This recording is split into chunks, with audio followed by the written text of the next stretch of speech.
Hello, जय हिंद दोस्तों। मैं कुमार अवनीश आपके अपने इस YouTube channel UP exam point पर बहुत बहुत स्वागत और अभिनंदन करता हूं। जैसा कि आपको पता ही है कि हम एक और नई क्लास के साथ आपके सामने प्रस्तुत हो रहे हैं और हमारी ये क्लास होगी, ये पॉलिटी की होगी। एक क्लास कल यूपी पैट के लिए, यूपी पैट जो यूपी SSS द्वारा परीक्षा कराई जाती है, उसके लिए एक क्लास हमने पॉलिटी की कल दे दी थी। आज हमारी यूपी पैट के लिए ये दूसरी क्लास है, ठीक है। तो कल हमने कहाँ तक बता दिया था आपको? कल हमने बात की थी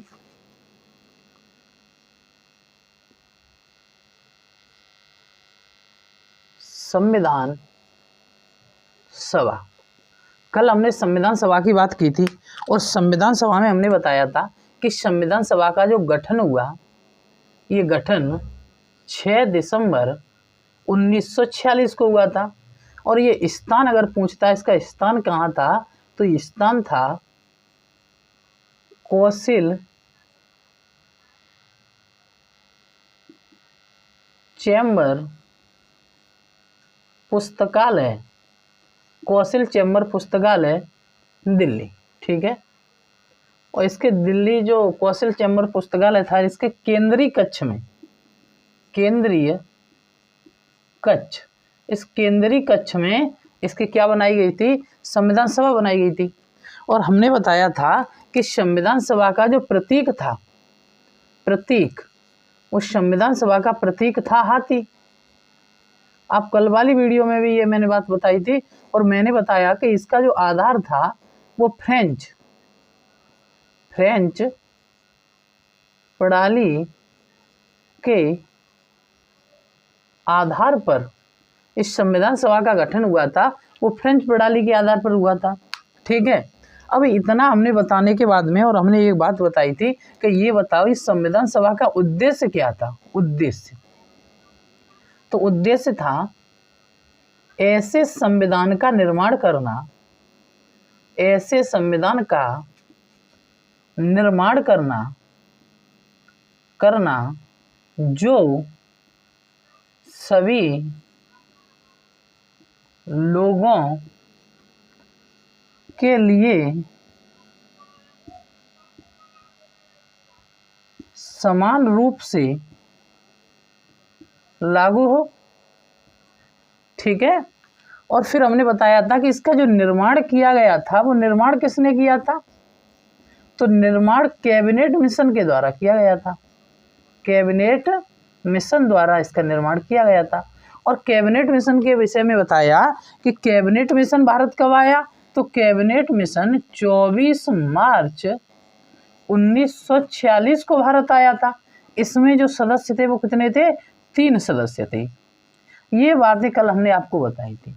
इससे आगे हम चलते हैं आज, ठीक है। देखिएगा, जो संविधान सभा है, वो संविधान सभा का गठन 6 दिसंबर 1946 को कौशल चैम्बर पुस्तकालय नई दिल्ली के केंद्रीय कक्ष में होता है और इसका प्रतीक हाथी है। अगर आधार पूछता है किस आधार पे संविधान सभा बनाई गई थी, तो ये फ्रांस प्रणाली के आधार पर, ये फ्रांस प्रणाली के आधार पर बनाई गई थी। इसका उद्देश्य क्या था? तो ऐसे संविधान का निर्माण करना जो सभी लोगों के लिए समान रूप से लागू हो। साथ ही मित्रों, मैंने बताया कि इसका निर्माण किया किसने था? तो कैबिनेट मिशन के द्वारा इसका निर्माण किया गया। और कैबिनेट मिशन है ये दिल्ली 24 मार्च 1946 को पहुंचा। इसमें 3 सदस्य थे। कितने सदस्य थे? 3 सदस्य थे। आगे चलते हैं, ठीक है। देखिएगा,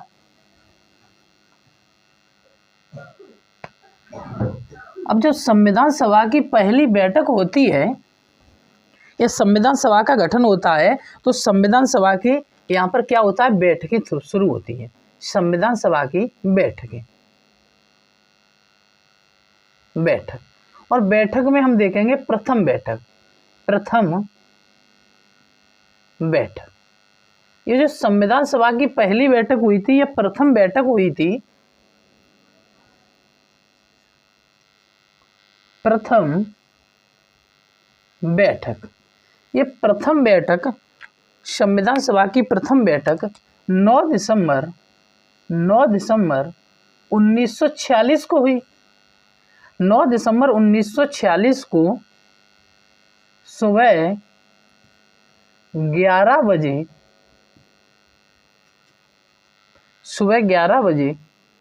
211 सदस्यों को या फिर सभी सदस्यों को, ऐसे भी बोल सकते हो कि सुबह 11 बजे सभी सदस्यों को कौशल चैम्बर पुस्तकालय बुलाया गया।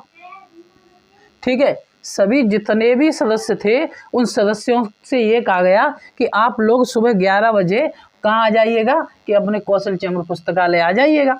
यहाँ पर जब ये सभा शुरू होती है तो इसमें कुल 211 सदस्य शामिल हुए। कितने सदस्य शामिल हुए? 211 सदस्य शामिल हुए।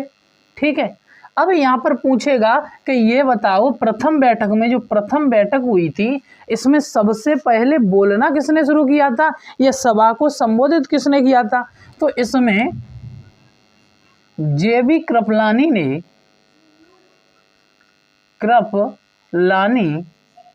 ने सभा को सर्वप्रथम संबोधित किया। और जब इन्होंने सर्वप्रथम सभा को संबोधित किया तो डॉक्टर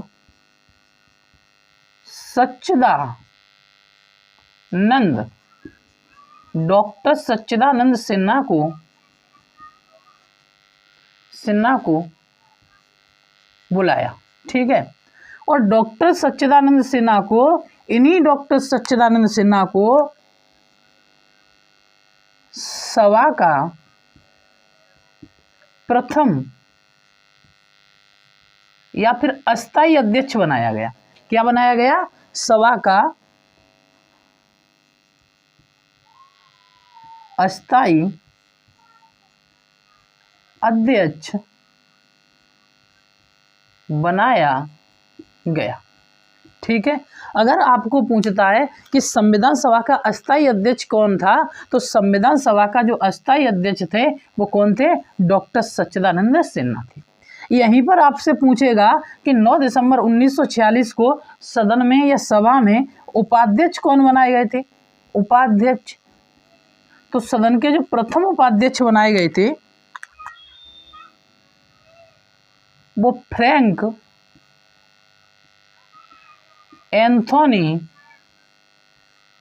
एंथोनी बनाए गए। ठीक है, ये बात आपको ध्यान रखनी है। साथ ही आपसे और क्वेश्चन पूछेगा कि संविधान सभा का उद्घाटन दिवस तो संविधान सभा का उद्घाटन दिवस भी 9 दिसंबर 1946 को होगा। संविधान सभा का श्री गणेश कब हुआ था? तो श्री गणेश भी आपका 9 दिसंबर 1946 को हुआ था। ये बात मित्रों आपको ध्यान रखनी है। हम बात कर रहे हैं 9 दिसंबर 1946 की, और 9 दिसंबर 1946 में संविधान सभा की पहली बैठक होती है जिसमें कुल 211 सदस्य शामिल होते हैं। जेबी कृपलानी सर्वप्रथम सदन में बोलना शुरू करते हैं और सच्चिदानंद सिन्हा को बुलाते हैं। सच्चिदानंद सिन्हा को बुला करके इनको अस्थायी अध्यक्ष बनाया जाता है और इनका विरोध किसी ने भी नहीं किया। सदन में किसी ने भी विरोध नहीं किया।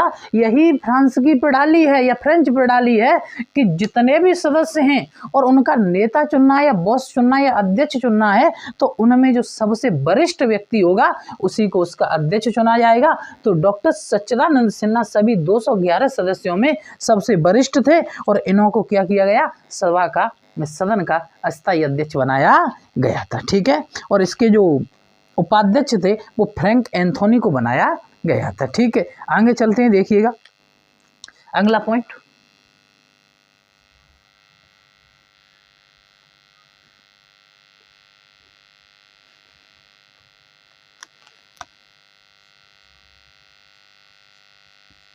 मुस्लिम लीग ने पाकिस्तान की मांग को लेकर इस बैठक का विरोध किया। विरोध किया। जो मुस्लिम लीग थी उस मुस्लिम लीग ने क्या किया कि पाकिस्तान की मांग कर रही थी ना, तो ये कहा कि हमें पाकिस्तान, हमें अलग प्रांत चाहिए। और कैबिनेट मिशन ने ये कह दिया था कि जो 1946 में संविधान सभा बनाई जाएगी उसके द्वारा जो संविधान बनेगा वो उन्हीं प्रांतों पर या उन्हीं लोगों के लिए लागू होगा जो लोग उसे मानेंगे। तो संविधान सभा का मुस्लिम लीग ने यही कर देखते हुए विरोध किया। आगे चल के देसी रियासतों ने इसमें भाग नहीं लिया। संविधान सभा की जो पहली बैठक हुई इसमें देसी रियासतों ने क्या नहीं लिया, भाग नहीं लिया। ठीक है, आगे चलते हैं। अब देसी रियासतों का भाग लेने का तात्पर्य है कि देसी रियासतों का कोई भी प्रतिनिधि इसमें शामिल नहीं हुआ था। अब चलते हैं संविधान सभा की दूसरी बैठक देखते हैं। क्या देखते हैं? संविधान सभा की दूसरी बैठक। ठीक है, देखिएगा मित्रों, दूसरी संविधान सभा की दूसरी बैठक, और जो दूसरी बैठक हुई थी ये 11 दिसंबर 1946 को हुई। और इस 11 दिसंबर 1946 वाली बैठक में संविधान सभा के स्थायी अध्यक्ष बनाए गए। और स्थायी अध्यक्ष का जो पद मिला था वो मिला था डॉक्टर राजेंद्र प्रसाद को। किनको मिला था? डॉक्टर राजेंद्र प्रसाद को। किनको मिला था? डॉक्टर राजेंद्र प्रसाद को। साथ ही अगर बताया जाए कि इसमें जो उपाध्यक्ष बनाए गए थे वो उपाध्यक्ष कौन बनाए गए थे, तो देखो एक बात बताएं आपको, जब आज़ादी हुई, देश को आज़ादी मिली, उससे पहले जो अध्यक्ष बने थे वो अलग बने थे और बाद में जो अध्यक्ष बनते हैं वो अध्यक्ष अलग बनते हैं। तो आपसे पूछा जाएगा कि इस समय मैंने बोला उपाध्यक्ष कौन बनाया गया था, तो आज़ादी से पहले उपाध्यक्ष अलग थे और आज़ादी के बाद उपाध्यक्ष अलग थी। तो यहाँ पूछा जाए कि उपाध्यक्ष कौन था? उपाध्यक्ष, तो यहाँ पर उपाध्यक्ष की बात होगी H.C. मुखर्जी। ये जो H.C. मुखर्जी हैं, ये H.C. मुखर्जी, इनका पूरा नाम है हरेंद्र कुमार मुखर्जी। अब जो हरेंद्र कुमार मुखर्जी हैं ये आज़ादी से पहले उपाध्यक्ष बनाए गए और दूसरे जो उपाध्यक्ष बनाए गए वो बनाए गए थे B.T. कृष्णामाचारी। कौन बनाए गए थे? B.T. कृष्णामाचारी। ये B.T. कृष्णामाचारी 1948 में बनाए गए थे। कब बनाए गए थे? 1948 में। और ये हरेंद्र कुमार मुखर्जी बनाए गए थे, ये बनाए गए थे 1946 में। इन लोगों को अध्यक्ष डॉक्टर राजेंद्र प्रसाद स्थायी रूप से बनाए गए, उपाध्यक्ष H.C. मुखर्जी, हरेंद्र कुमार मुखर्जी को बनाया गया और आज़ादी के बाद में 1948 में B.T. कृष्णामाचारी को इसका उपाध्यक्ष बनाया गया था। साथ ही आपको बताया जाए कि दूसरी बैठक में संवैधानिक सलाहकार किसको बनाया गया? तो संविधान सभा में संवैधानिक जो सलाहकार थे वो बनाए गए थे B.N. रॉय। कौन बनाए गए थे? B.N. रॉय, मतलब बेनेगल नरसिंह रॉय।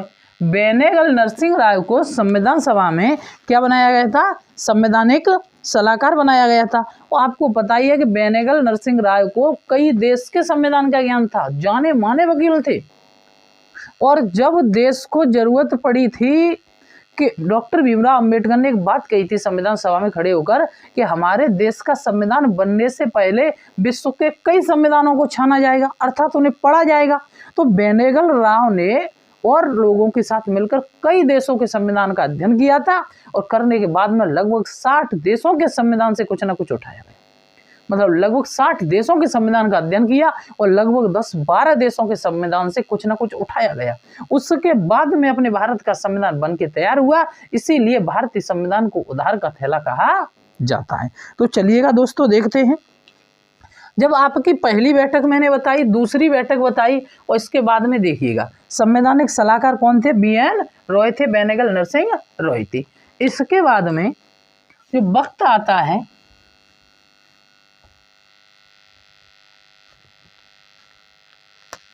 13 दिसंबर 1946, कुछ लोग इसे संविधान सभा की तीसरी बैठक भी बोल देते हैं। तो इस दिन हुआ क्या था, आपको सिर्फ ये देखना है। 13 दिसंबर 1946 को पंडित नेहरू ने संविधान सभा में उद्देश्य प्रस्ताव पेश किया।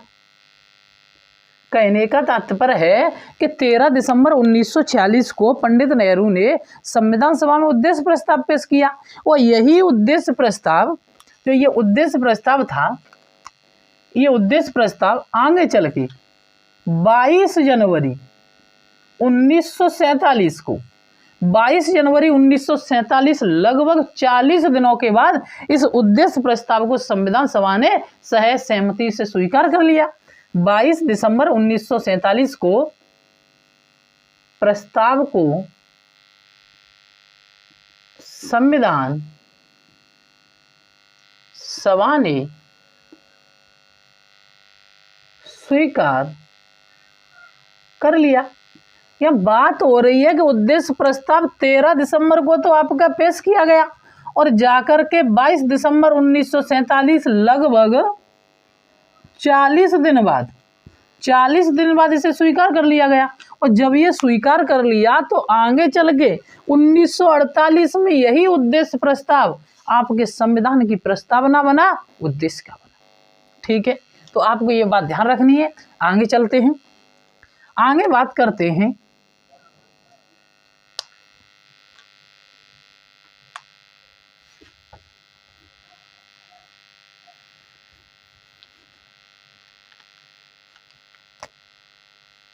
उनतीस अगस्त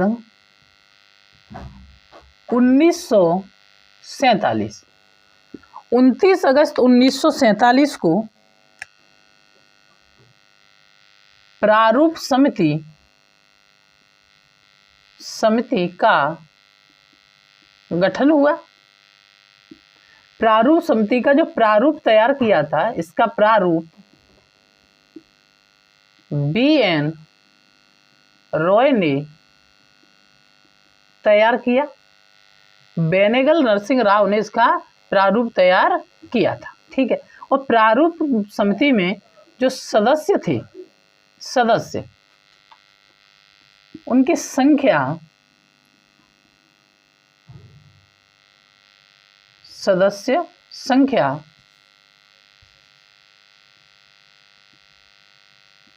7 थी।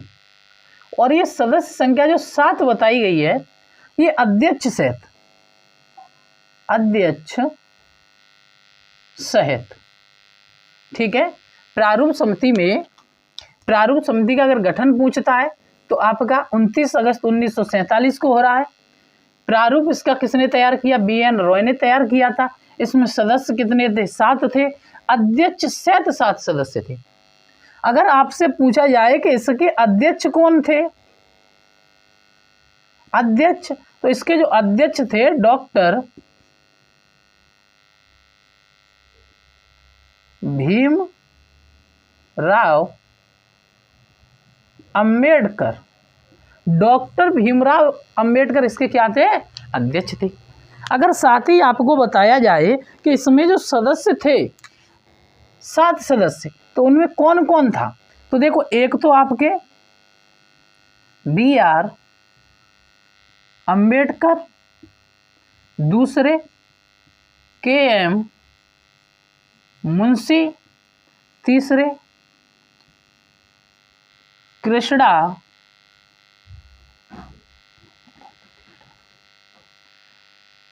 तीसरे जो सदस्य थे वो आपके कृष्णामाचारी अय्यर थे। कौन थे, कृष्णामाचारी अय्यर थे। गोपाल स्वामी अय्यर थे। M शहादुल्ला थे। DP खेतान थे। और आपके एक थे BL मित्र। कौन थे, BL मित्र। तो कौन कौन बताए मैंने, अल्लादी कृष्णा स्वामी, ठीक है, अय्यर। चौथे थे गोपाल स्वामी अय्यर। पांचवें थे आपके मोहम्मद शहादुल्ला। छठवें थे आपके BL मित्र। ये जो BL मित्र हैं, इनने क्या किया कि त्याग पत्र दे दिया, त्याग पत्र दे दिया था। और आपके जो DP खेतान थे, DP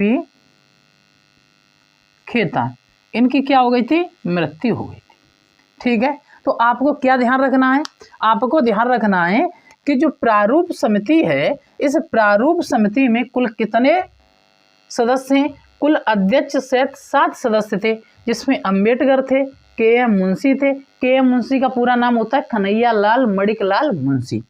अलादी कृष्णा स्वामी अय्यर थे, गोपाल स्वामी अय्यर थे, मोहम्मद शहादुल्ला थे और BL मित्र थे, जिन्होंने बाद में त्यागपत्र दे दिया। और DP खेतान की क्या हो गई थी, मृत्यु हो गई थी, ठीक है। DP खेतान की क्या हो गई थी, मृत्यु हो गई थी। तो देखिएगा, आपको मैं बताने की कोशिश कर रहा हूं, आपसे पूछेगा कि बताइएगा प्रारूप समिति के किस सदस्य ने क्या दिया, त्याग पत्र दिया। तो त्याग पत्र किसने दिया था, त्याग पत्र। तो आपको ध्यान रखना होगा, त्याग पत्र दिया था BL मित्र ने। और जब BL मित्र ने त्याग पत्र दे दिया तो फिर पद सवाला, पद किसने सवाला था बताइएगा।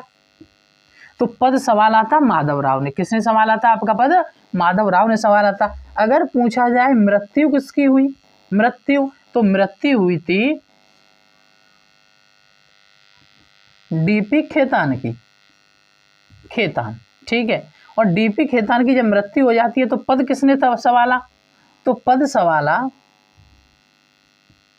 देखिएगा, DP खेतान की जब मृत्यु हो गई थी तो उसके बाद जो पद संभाला था TT कृष्णामाचारी अय्यर ने संभाला था। किसने, TT कृष्णामाचारी, ठीक है, इतना ध्यान रखना। यहाँ पर किसने संभाला था, तो यहाँ पर N माधव राव ने संभाला था। ये रही प्रारूप समिति की पूरी बात। फिर से बता रहा हूं, पुनः बता रहा हूं कि संविधान सभा की प्रारूप जो समिति बनाई गई थी उसका प्रारूप BN राव ने बनाया था। इसमें सदस्य संख्या कितनी थी, 7 थी। अंबेडकर थे, KM मुंशी थे, M शहादुल्ला थे, कृष्णामाचारी अय्यर थे, गोपाल स्वामी अय्यर थे और आपके BL मित्र थे, जिन्हें त्याग पत्र दे दिया। M माधवराव ने इनका पद संभाला। DP खेतान की मृत्यु हो गई तो TT कृष्णामाचारी ने पद संभाला। ये थी आपकी प्रारूप समिति। कहने का तात्पर्य है कि संविधान निर्माण के लिए कई समितियां बनाई गई थी और उनमें जो महत्वपूर्ण समिति थी वो आपकी कौन सी थी, प्रारूप समिति थी, ठीक है दोस्तों। जब संविधान बनके तैयार हो जाता है तो बनने के बाद में, उसके बाद में बनाया गया, कई समितियों ने काम किया था। कभी पूछ लेगा जैसे कितनी समितियां थी, तो बड़ी बड़ी जो समितियां थी वो कुल 13 समितियां थी, बड़ी बड़ी, ठीक है। इससे आगे जो पार्ट बचा हुआ है वो कल बताएंगे आपको, ठीक है। या नेक्स्ट पार्ट में जब भी टाइम मिलेगा तो आपको वीडियोज के माध्यम से बताया जाएगा। अगर हमारी वीडियोज अच्छी लग रही हैं, हमारा पढ़ाना समझ में आ रहा है, तो हमारे चैनल को शेयर एंड सब्सक्राइब कीजिएगा और हमारी वीडियोज को लाइक कीजिएगा। थैंक यू मित्रों।